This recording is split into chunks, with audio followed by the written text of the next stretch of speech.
Ndugu zangu wane, ladies and gentlemen, mabibi na mabwana, napenda tena kuwakaribisha kwenye kipindi chetu pendwa cha chumba cha mahojiano sehemu ya 41. Kama kawaida, kama karambwanda, tupo na Mrs. President Presida.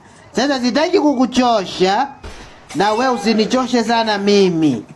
Sitaki kukupotezea muda na we usinipotezee sana mimi muda. Hebu twende moja kwa moja live. Sasa Mrs. President, hivi ulisema kwamba umeamua nini? Nimeamua kuwaambia wananchi tumepata mkopo nafuu huu na tumepanga kwa matumizi haya. Kwa nini sasa umefanya hivyo Mrs. President?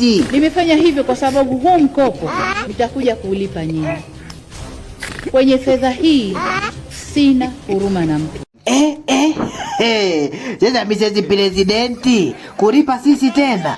Sio kama utakuwa natuonea. Sisi hela tutazitoa wapi kweli Mrs. President? Lakini anyway, wakina Chipuko Diravu wale, wakina Dada Mundi Platinum wataklia. Usiwaze mheshimiwa, usiwaze kwa hilo. Anyway, tuendelee.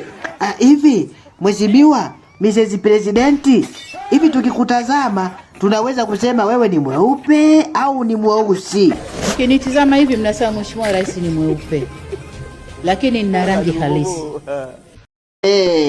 Okay, sawa. Samahani sasa Mrs. President, kumlazi, naomba nikurudishe nyuma kidogo, nikuulize.